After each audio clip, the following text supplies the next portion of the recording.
ज़िंदगी में नागहानी आफात और परेशानियों से बचने की फ़िक्र हमेशा से हर इंसान को रही है। आज के इस तफसीली जायज़े में हम इस्लाम की एक इंतहाई मशहूर और आज़मूदा रूहानी ढाल यानी हिर्ज़ इमाम जवाद अलैहिस्सलाम का एक बहुत ही डीप विजुअल एनालिसिस करने जा रहे हैं। बिना किसी तवील तमहीद के चलिए इस अजीम रूहानी दस्तावेज़ की गहराई में उतरते हैं। चलिए इसमें डिटेल से बात करते हैं और देखते हैं कि हमारा आगे का सफ़र कैसा होगा। हम इसके 5 बुनियादी पहलुओं को समझेंगे। पहला, हिर्ज़ दरअसल है क्या? दूसरा, इसकी किस्में कितनी हैं? तीसरा, इसके खुसूसी फ़ायदे क्या हैं? चौथा, इसे पहनने की शराइत और आदाब क्या हैं? और आखिर में इसका सबसे अहम मकसद यानी अल्लाह से ताल्लुक़। तो शुरुआत करते हैं पहले हिस्से से, हिर्ज़ आखिर है क्या? यहाँ अगर हम गौर करें तो हिर्ज़ का लफ्ज़ी मतलब महज एक आम सा लफ्ज़ नहीं, बल्कि इसका मतलब है पनाहगाह या हिफाजत की जगह। असल में इमाम जवाद अलैहिस्सलाम का ये हिर्ज़ उन मखसूस दुआओं और कुरानी आयात का एक कामिल मजमुआ है जो इंसान को दुनिया के आम मसाइल और आखिरत की परेशानियों यानी दोनों तरह की मुसीबतों से महफूज रखने वाली एक ज़बरदस्त ढाल का काम करता है। अब आते हैं अपने दूसरे हिस्से की तरफ, जहां हम ये देखेंगे कि इस रूहानी ढाल की अमली और फिजिकल किस्में कितनी हैं। और ये चीज़ बेहतरीन अंदाज में वाज़े करती है कि हिर्ज़ की 2 बिल्कुल मुख्तलिफ किस्में हैं। लेफ़्ट साइड पर देखें तो हिर्ज़ सगीर यानी छोटा हिर्ज़ है, जो एक मुख्तसर दुआ पर मुश्तमिल होता है और इसे आमतौर पर अंगूठी के नगीने पर कंदा किया जाता है। राइट साइड पर हिर्ज़ कबीर यानी बड़ा हिर्ज़ है। ये एक काफ़ी मुफस्सिल दुआ होती है, जिसे ख़ास हिरन की खाल पर लिखकर चांदी के एक सिलेंडर में महफूज करके दाहिनी बाजू पर बांधा जाता है। अब सवाल ये पैदा होता है कि आखिर कोई इसे क्यों पहने? तो आइए तीसरे हिस्से में इसके खसूसी फ़ायदे और रूहानी असरात का जायज़ा लेते हैं। इन 5 बुनियादी वजूहात को समझना बहुत ज़रूरी है। सबसे पहले ये हादसात और अचानक मौत जैसी नागहानी आफात से हिफाजत करता है। दूसरा पॉइंट बहुत अहम है, नज़र बद का तोड़। इमाम सादिक अलैहिस्सलाम के मुताबिक मौत की एक बहुत बड़ी वजह नज़र बद होती है और ये ढाल उसे हकीकतन ख़त्म करती है। तीसरा, सहर और जादू का ख़त्मा, जो अल्लामा मजलिसी के नोट्स के मुताबिक दिलों में खौफ पैदा करता है।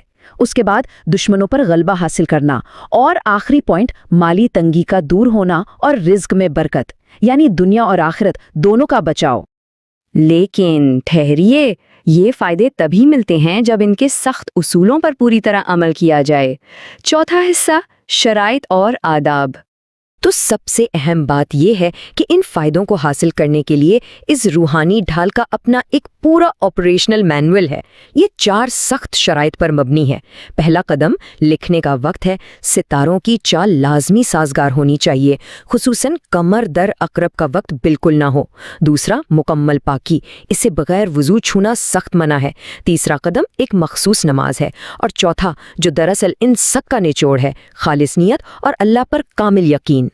इन शराइत में तीसरा कदम इस कदर अहम है कि इस पर अलग से बात करना बनती है, नमाज़े हिर्ज़।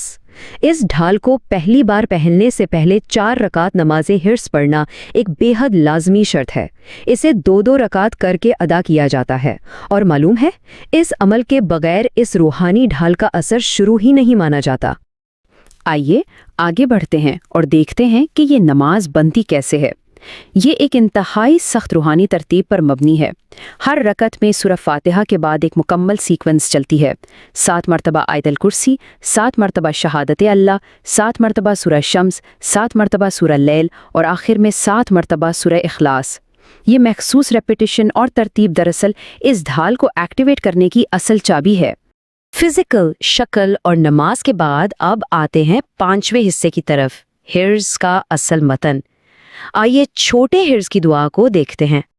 अब इस स्लाइड के बारे में जो सबसे दिलचस्प बात है वो इसके अल्फाज का खुलूस है।